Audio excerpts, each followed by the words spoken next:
Hey there, Silver Recaps here. Watch out. The story begins with Nick, who visits his sister's bar. Today marks his 5th wedding anniversary, but he's not happy in his marriage. He confides in his sister that he might get a divorce soon. He also mentions that every anniversary, his wife, Amy, plays a game with him. She hides a gift and leaves clues for him to find it. But now, their marriage seems to have lost its spark. When Nick returns home, he notices that his wife is missing. The living room table is broken, which raises suspicion, so he calls the detectives. A detective arrives with her assistant and starts searching the house. Soon, she begins to suspect that Nick might have something to do with his wife's disappearance. Evidence from the house suggests that Nick and Amy didn't have a good relationship. The detective starts suspecting him, and he's taken to the police station for questioning. However, Nick's responses aren't convincing enough, but since there's no solid evidence against him, the senior detective is forced to let him go. Since Amy was somewhat of a celebrity, her disappearance quickly grabs media attention. The case spreads across the country, making headlines. Meanwhile, Nick doesn't seem too concerned, which makes people even more suspicious. The media and the public start suspecting that Nick and his sister might have done something to Amy for financial gain. Later, when Nick returns home, he reminisces about the past. It's shown that Amy was not only famous but also very wealthy, whereas Nick came from a middle-class background. Both of them worked in the writing industry,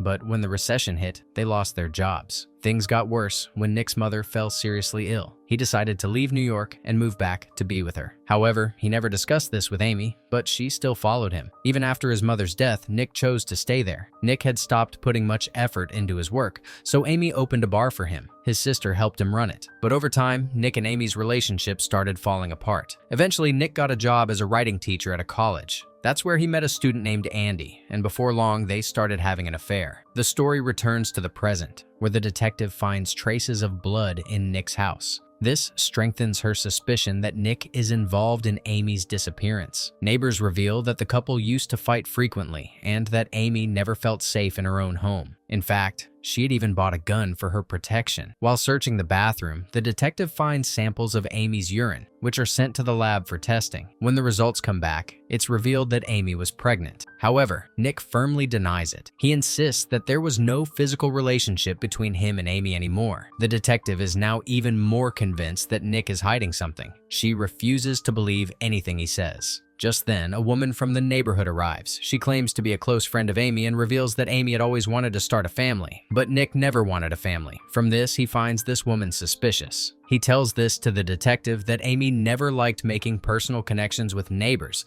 let alone sharing private details with them, but she refuses to believe him. Meanwhile, the detective finds a partially burned diary. In it, Amy had written that she feared for her life because of Nick. Seeing this, the detective's assistant suggests that they should arrest Nick. However, they still don't have any solid proof that he murdered his wife. On the other hand, the scene shifts to a woman driving a car. It turns out to be Amy, alive and well. She has completely changed her appearance and is now on the run. As she drives, she recalls the day she went to Nick's bar and saw him with his student, Andy. The two were standing too close. That moment shattered Amy. She had always supported Nick, but now, realizing that he was cheating on her, she couldn't take it. To make matters worse, she also found out that Nick was planning to divorce her on their anniversary. So Amy decided to take revenge. She began using Nick's credit cards recklessly, making unnecessary purchases to create the illusion that Nick was a careless spender. Her goal was to make him look bad in front of everyone. She also made Nick sign insurance papers, increasing her policy amount so that it would appear as if Nick had killed her for the money. To strengthen her plan, she befriended a pregnant neighbor and gained her trust. Amy shared exaggerated stories about her troubled marriage, telling the neighbor that she and Nick constantly fought. This way, she could gain sympathy and set the stage for her deception. Then, she took the neighbor's urine sample and deliberately placed it in her own bathroom. This was a crucial part of her plan. If the police found the sample, they would assume Amy was pregnant. And if Nick was suspected of murdering his pregnant wife, the punishment would be much harsher. To further solidify her scheme, Amy even drew blood from her own body and smeared it on the floor before wiping it away, ensuring that faint traces remained for the police to find. Every year on their anniversary, Amy used to leave behind clues that led to his gifts. But this time, the clues weren't meant for Nick. They were left behind for the detectives. Meanwhile, Nick goes to his sister's garage and is shocked to find a huge pile of shopping bags. All the purchases were made using his credit card. When they open the bags, they find a murder weapon inside. Seeing this, his sister panics because now even she could be implicated in the case. Fearing the worst, Nick leaves everything behind. But the detectives, who have been following him closely, arrive soon after. They discover the murder weapon, which strengthens their suspicions. As a result, both Nick and his sister are arrested. However, Nick is granted bail. Determined to prove his innocence, he returns to New York and hires a top lawyer. He explains everything to him, including how he never felt safe around Amy, how in reality she was manipulative and dangerous. Nick then tracks down Amy's first ex-boyfriend, the one she had falsely accused of assault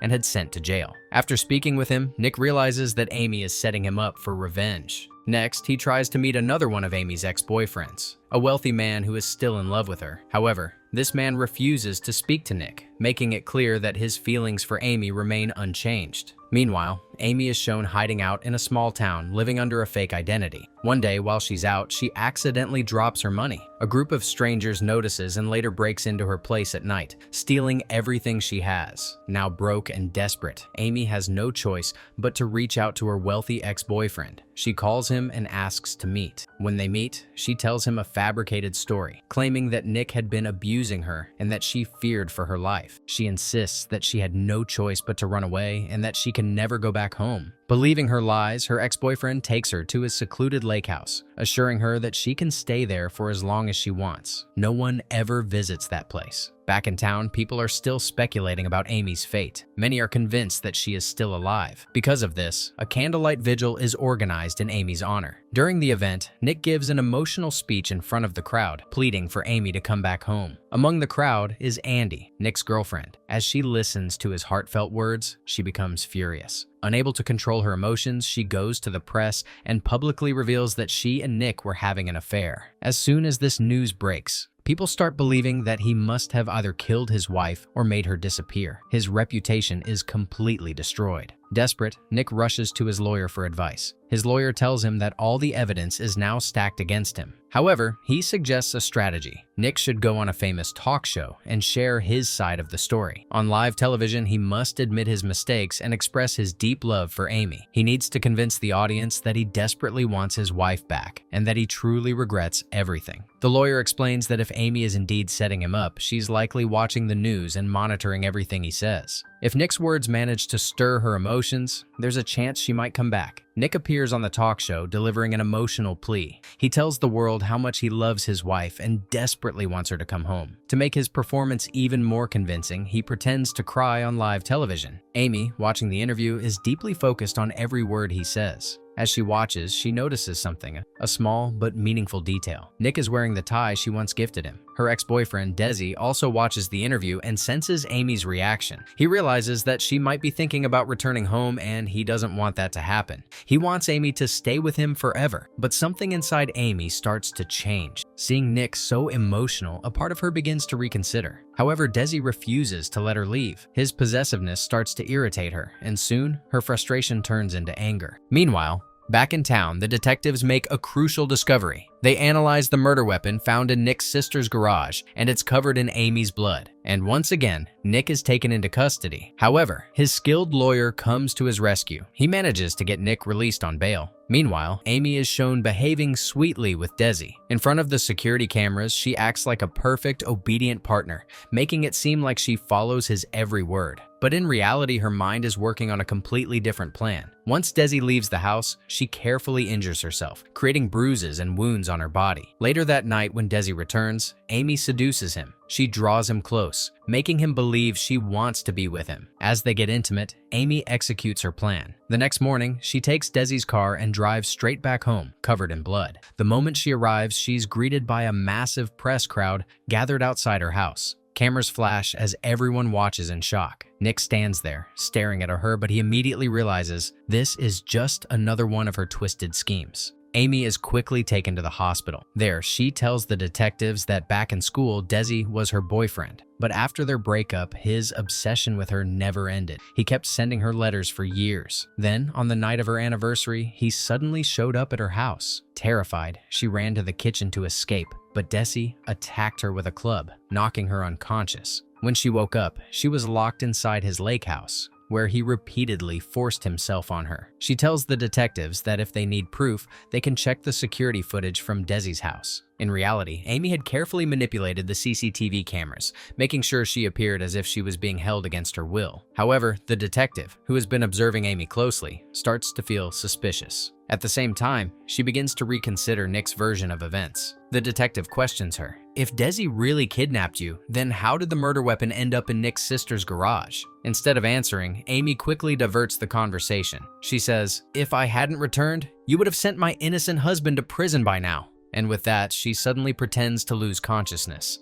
But now, the detective is completely sure that Amy is lying. Later, Nick brings Amy home and confronts her. He tells her to drop the act because he knows she's lying and that she killed Desi. Amy, being as cunning as ever, first checks to see if Nick has a recorder on him. Once she's sure he doesn't, she calmly confesses everything. However, she isn't worried because now the entire world is on her side. No one would believe Nick, even if he told the truth. She looks at him and says, "When I saw your interview, I knew for sure. You're the only one for me. That's why I came back." A week later, Nick decides he's had enough. He tells Amy that he's going to expose everything to his lawyer and the detective. When he does, the detective listens carefully but shakes her head. She tells Nick, "I have no evidence against her. Amy killed Desi in self-defense, so we can't arrest her." The next morning, a reporter arrives at Nick's house for an interview. Before that, Amy warns Nick, "You have to accept everything I planned. You need to admit that you used your credit card recklessly, that you abused me, that our marriage was struggling, but now we've fixed everything." Nick realizes that Amy has once again trapped him, and Nick doesn't want to do this. He has already decided to leave her. Amy tells him, "I'm going to be the mother of your child." Nick is shocked because they haven't been intimate in months. Amy says, "At the fertility clinic where you donated your sperm, I had myself inseminated with it. Now, I'm carrying your child." Hearing this, he loses control and yells, "You can't do this. I will never stay with you." Amy replies, "You have no choice. The whole world is against you. And when our child is born, I will make sure they hate you too." Nick realizes he is completely trapped. Later, in an interview, they announce that Amy is pregnant. Nick has compromised. He wants to give his child a better life. That's why he has decided to stay with Amy. In this story, Nick couldn't do anything. But if you were in his place, what would you do? Let us know in the comments.